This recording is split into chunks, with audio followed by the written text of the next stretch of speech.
کمرے میں ایک بلب تھا، وہ بھی پیلی روشنی بکھیرتا آنکھوں کا ناگوار گزر رہا تھا، مگر وہ دونوں ڈبوں سے بھرے اس کمرے میں مطمئن انداز میں اپنے اپنے کام میں مصروف تھے۔ انس اوپر والے ڈبوں میں نہیں ہے یار، ان کو ایک طرف کر دو۔ اس کے کہنے پر انس نے تیزی سے چند ڈبے اٹھا کر ایک طرف رکھے، پھر قطار در قطار مینار کی طرح کھڑے ڈبوں میں سے ایک کھول کر دیکھا اور پھر نیچے زمین پر رکھ دیا۔ یہ تو بہت بھرا ہوا ہے۔ بقیہ صاحب میں بھی ہیروئن ہے کیا؟ انس گھٹنے کے بل بیٹھ کر پاؤڈر کی تھیلیاں نکالتے انہیں چیک کرتے کہہ رہا تھا۔ ٹائیگر نے کوئی جواب نہیں دیا، وہ مینار کی طرح کھڑے ڈبوں پر چپسا نمبر چیک کرنے میں مصروف تھا۔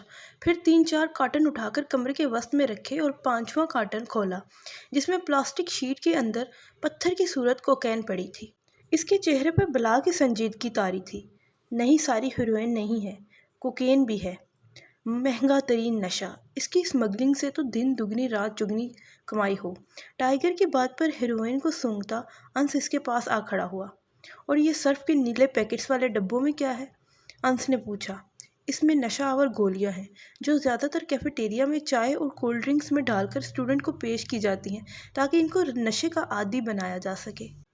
واہ، اس کام میں تو کمائی ہی کمائی ہے۔ انس نے تبصرہ کرتے ایک نیلا پیکٹ کھول لیا۔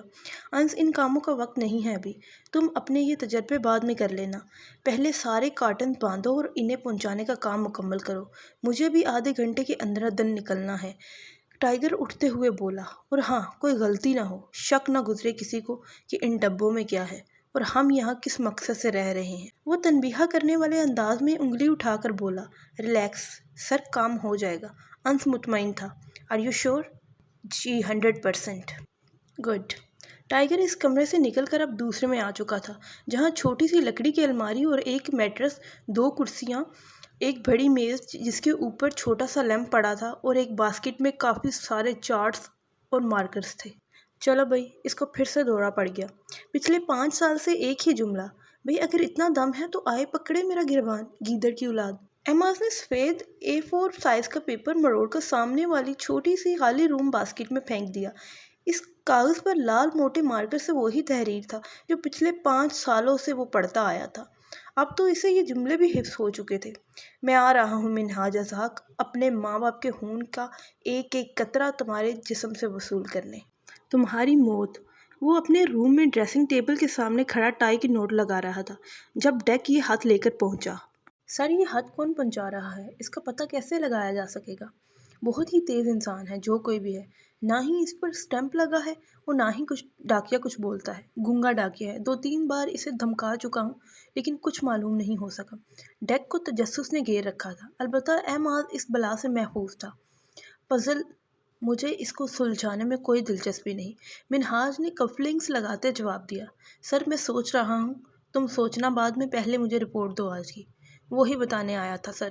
ایگل نے منشیات ڈیلیوری کر دی ہے اور پیسہ سارا چھوٹے صاحب کے حوالے کر دیا ہے۔ فوٹیج دکھاؤ، ایماز نے بات کاٹتے کہا۔